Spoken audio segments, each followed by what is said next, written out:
Hi there. I hope you are well. I am going to talk tonight about beliefs, um, where they come from, what are they all about, or do we need to do anything about them? I'm going to start with a little story about me and beliefs. So I used to be quite caught up in the idea that I had a belief that I wasn't good enough. In fact, it's there. Just behind here, there is. I can't reach it. There was a post-it note. I can't find it. There was a post-it note stuck. There were post-it notes stuck everywhere in my house, on the mirrors, around my desk, on my computer screen, all telling me that I was good enough.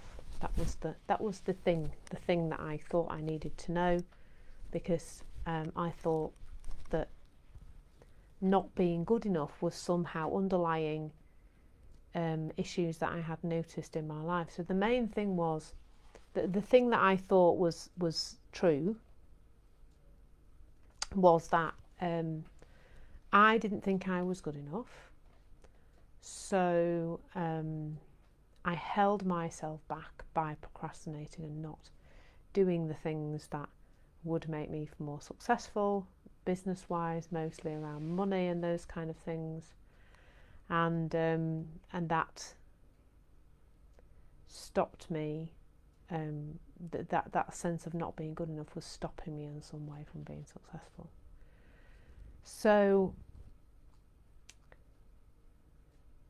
and the sense that that belief somehow had come from something that had happened to me at some point, perhaps when I was younger, and I had grown to believe that through various things in my life. So I did things like inner child work, regression, going back to the past, having a look at the past to try and uncover when as a child I learnt that I was not good enough. So that's the kind of understanding that I worked with myself as well, with the clients that I used to see, that there was generally an underlying belief that was causing somebody to not fulfill their potential, not look after themselves, or not be as healthy as they could, and all sorts of other things. And I guess there is still some sense that there are things that we learn from being very, very small.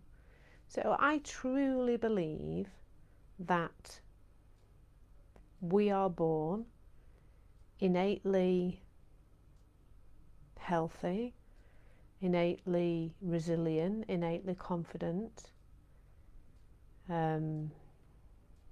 innately peaceful and happy and joyful and all those things. So we're born as, I quite like the diamond analogy that Michael Neal uses. We're born as a beautiful shiny diamond,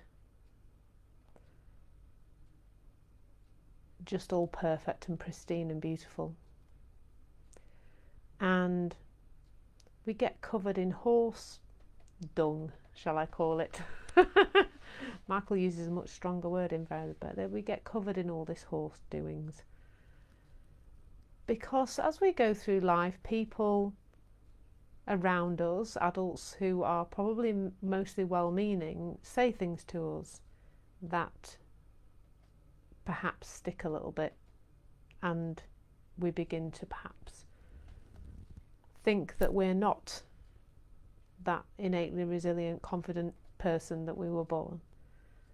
So we pick up information from our environment, and that just dampens us down a bit. It causes us to have thoughts that are not around us being resilient and confident and amazing diamonds.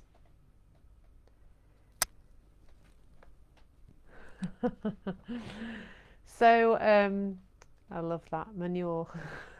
Antonio says manure. It's true. So we get covered in all of that, and we start to notice that we're not quite how we want to be in some way, that we're not okay with ourselves, that there's something about us we're not quite happy with. Perhaps it's a little bit more than that, and there's something around a mental illness or something like that. And then we try to kind of cover the proverbial the horse manure. We try and cover that up, and so that ends up being like nail varnish, like shiny things. Then we put glitter and nail varnish and shiny tinsel, and goodness knows, oh, tinsel, that's coming up soon, isn't it? We put shiny tinsel and things all over the horse do. And so then we've got a beautiful diamond buried under horse manure and shiny things. And that ends up being us. And I would say the beliefs are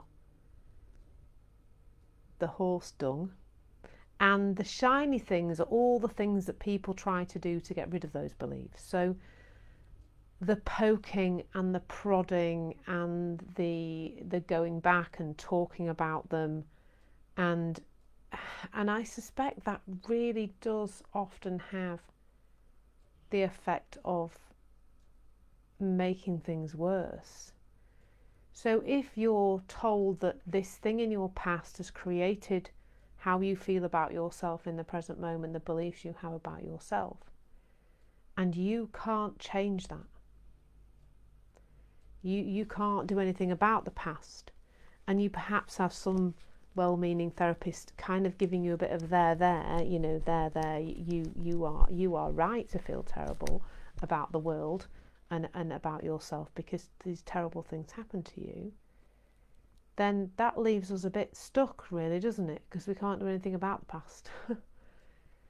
So the way I think about beliefs these days has changed quite a lot, in that yes, there are things we have picked up from our environment, and yes, that does create certain types of thoughts inside our minds, but those beliefs that we have about ourselves, well, they're just another thought, aren't they? And that must mean that we're only ever one thought away from believing something different. And when you see somebody have an insight around something, that can literally change in an instant. You know, sometimes that changes because somebody does something they didn't think they could do. And that's amazing because, of course, our thinking knows nothing about our capabilities. So if there's a little voice telling you in your head that you're not good enough or you can't do that and you're going to look an idiot and whatever else that's underpinned by those beliefs, then it doesn't know, those thoughts know nothing about your ability to do something. So if, for example, it's getting on a stage and speaking or doing a live video like this or something, and there's a little voice in your head saying, well, you can't do that, you're going to look an idiot, you look really stupid doing that, why do you want to do that? Then that little voice in your head, it actually knows nothing about you. It knows nothing about your ability to get off your backside, walk to a stage, step on it, and words to come out of your mouth. And it's also making up thoughts about what could be in anybody in the audience's heads. But if you believe that you're not capable of doing that thing, then you're much less likely to kind of give it a go and discover that it's okay. And of course, you're much more likely to be in such a state of fear that you're not going to do that thing anyway. So beliefs now, I kind of see them in a different way. They're just sticky thoughts. They've just stuck around a long time. But it really is possible that in any moment your thoughts can change and something different will be there. Something different will occur. Because that's how our thinking works. It is not supposed to hang around. It's not supposed to stay. But the trouble is with beliefs is that once we have one, once we believe something is true about us or our world, then we tend to notice things that prove that to be true. We tend to notice the evidence. So if I believe that people don't think I'm attractive, let's just say, then this is a teenage girl one, this, I think, isn't it? This is a teenage girl trap. Lots of teenage girls are in this trap. So if a teenage girl doesn't think that they're attractive to the opposite sex, or even that their girlfriend, their friends around them don't like them, then, or they think there's a particular girl who doesn't like them, then that person only has to look slightly sideways, or give them what, or look at them as if, you know, and with a slight look, on their face, and that girl who believes the person doesn't like her is going to think that's got some meaning. And the word meaning has the word me at the beginning of it for a very good reason. We make meaning about, we make things about us, don't we? Anybody guilty of that one? You know, making things mean something about you. So once you've got a belief, and once it's become quite sticky, and once it's been around for a while, there's this proving part of your brain. It's like got a little radar, and it's going around looking for the evidence that that's true. So we then start to be that projector. We're not a camera, we're a projector. And we then start to project into the world and create a reality that's like a scary film, with all that stuff that we've made up that's being reinforced by that proving part of our brain. So we will project more and more of the same thing that we think is there anyway. If you believe that there are more red cars than blue, I guarantee you will see more red cars. And if there's a person stood next to you who believes there's more blue cars than red, they will see more blue cars. Because that's just how we work. We filter, and we don't see what we don't want to see.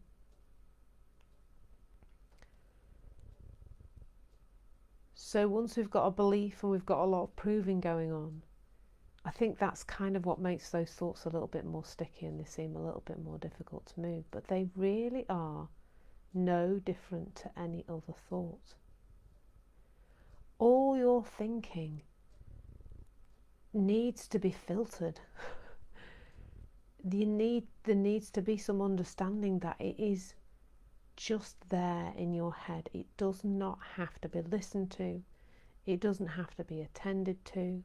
You don't have to do anything about it. Oh, so sorry. This is what happens when you wake up at stupid o'clock in the morning. You don't have to pay attention. It's no different to any other thought. If I say to you, imagine a big pink fluffy elephant, then you probably now have the thought of a big pink fluffy elephant in your head. But you kind of can take that with a pinch of salt. But what if you realise that all your thoughts were pink elephants? All your beliefs are pink elephants. It's all just a great big herd of pink elephants. Fluffy ones are best because they are more able to float past our heads or through our heads. It's all fluff. It's all got the same value as cotton wool or fluffy pink elephants.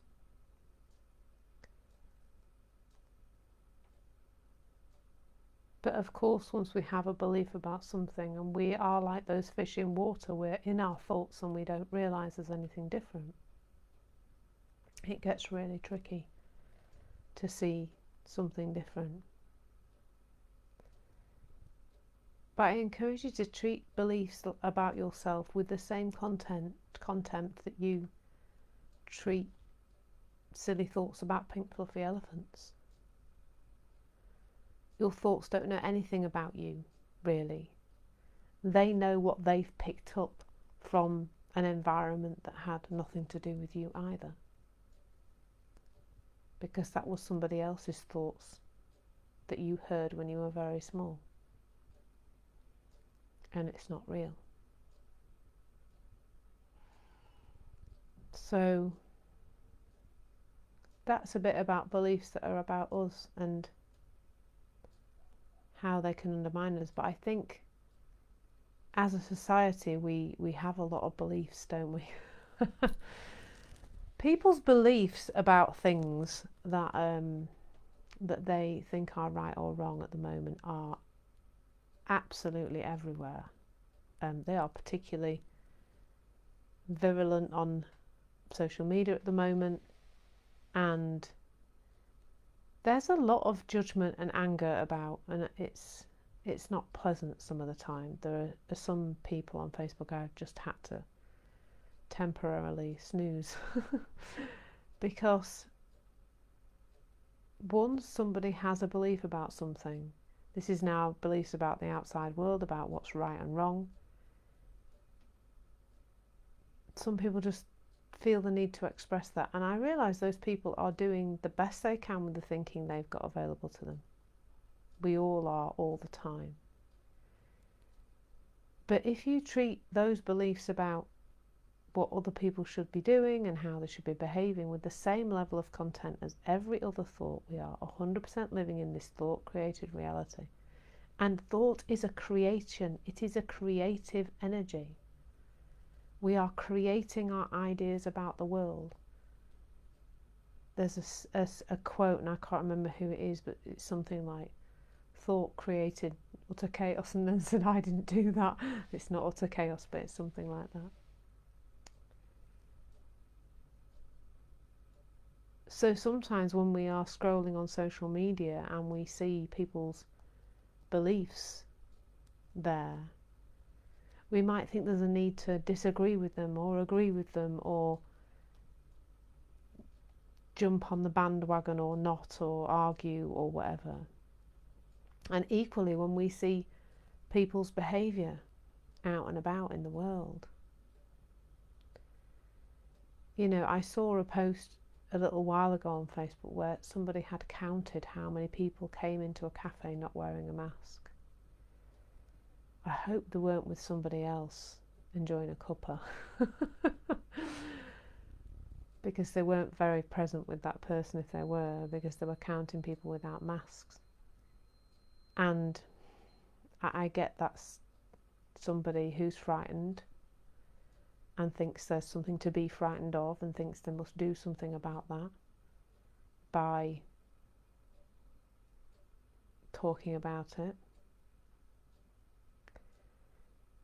But all those people not wearing a mask, for whatever reason, have a belief that that's not the thing to do.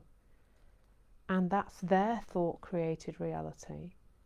And they are therefore only able to access certain thoughts that perhaps the people who do want to wear a mask, you know, they have access to different thoughts. We all have different access to different thoughts in different moments. And that's why, you know, for some people, the idea to wear a mask has been okay for a while, and maybe it's not anymore. And that's fluctuating and changing, isn't it? And it doesn't really matter, to be fair, what you believe or what they believe, because it's all just thoughts. It's all thought. It all has the same value, the same energy. It's hard sometimes because we have societal norms, that's like a mass belief system, isn't it? That certain things are right and certain things are wrong. And there are some things that are not preferred to me in society. You know, I don't prefer to live in a society where hurting another person deliberately is okay.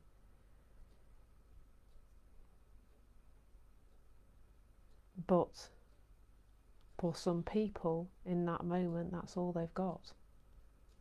That's the only thought they've got to do something like that. They have a belief that that's the thing to do.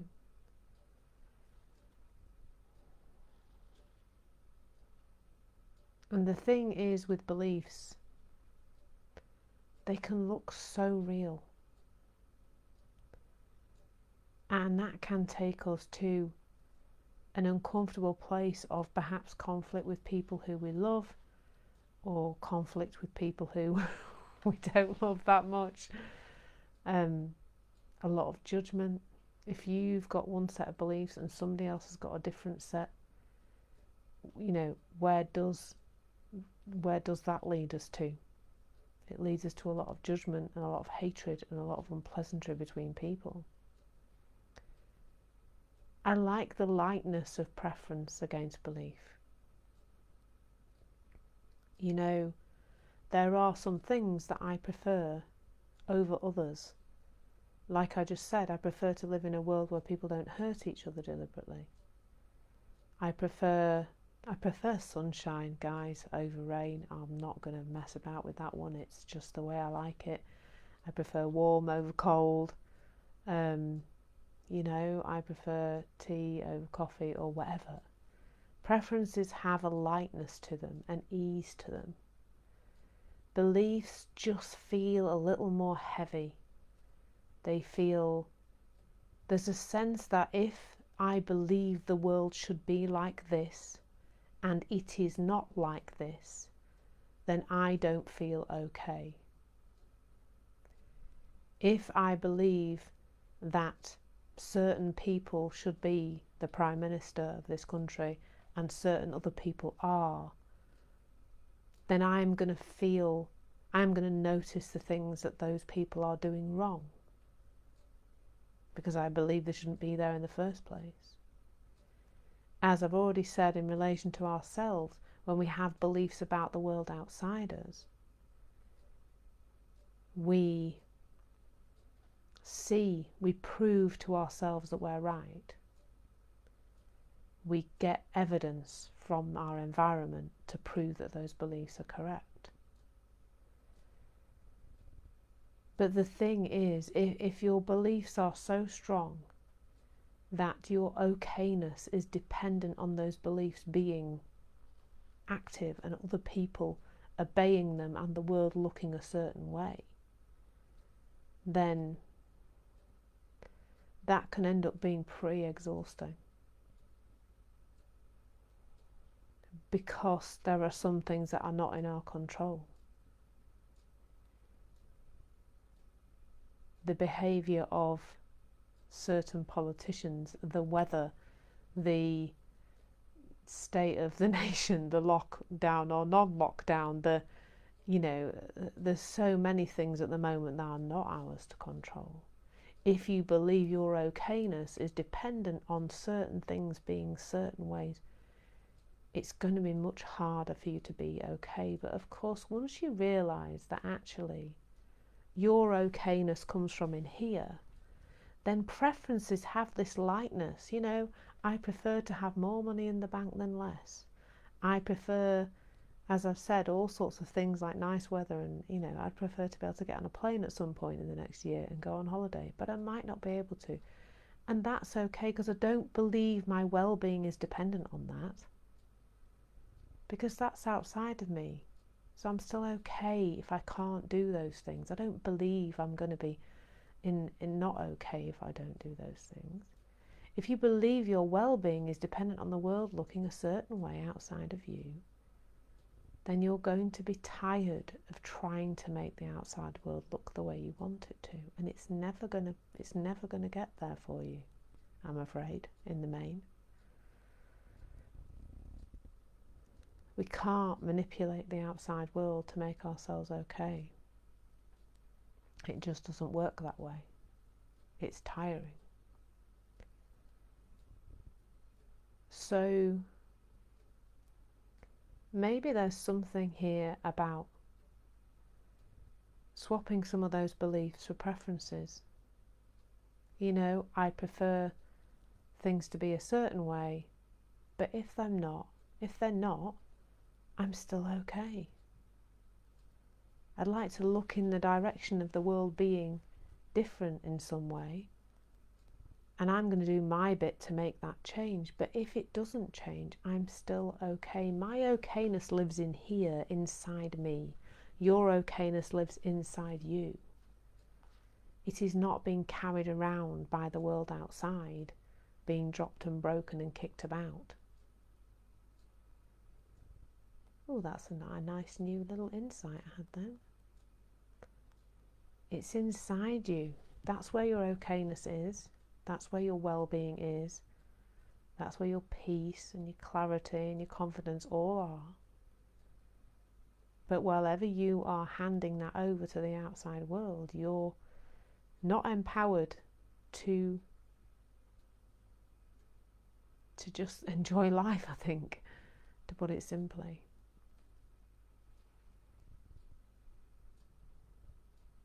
So I invite you, as I draw to a close, to pop some beliefs in a melting pot. If you've got a strong belief about something and you notice that that is creating an uncomfortable feeling in your body on a regular basis, then maybe there's something to say, something to do there around allowing that to just feel a little less solid.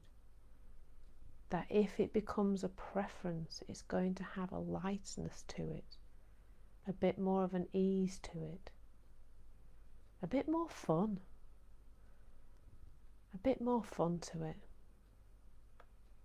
You know, if as Forrest Gump said, life is like a box of chocolates, then I'm not a fan of the nut centre, and some of you might not like the soft centres. But they're all chocolates and they're all really okay. And unless you have a nut allergy, they're not going to hurt you. So just enjoy all the chocolates and play around with trying different ones. But know that your well-being is not dependent on which chocolate you end up with in your mouth. You know, it is like that thing, you know, when you lose the little instruction book in the chocolates and you don't know what you're getting, or somebody's stolen it, or it didn't come with one, and you literally, it's like Revels, isn't it? In fact, the bag of Revels is a great one, a great analogy for this, where you don't know what you're getting.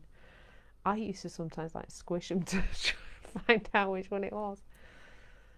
But you know, I wasn't a fan of the nut Revel, but if I got one, I was still okay, because I don't have a peanut allergy.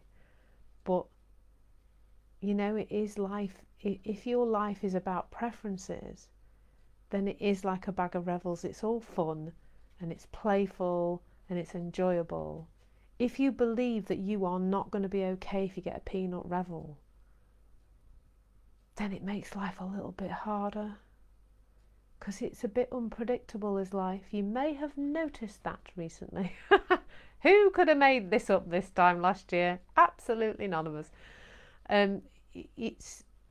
It's unpredictable, and if you think it's got to be a certain way, you're going to just have your heart broken all the time, and it's not going to be fun.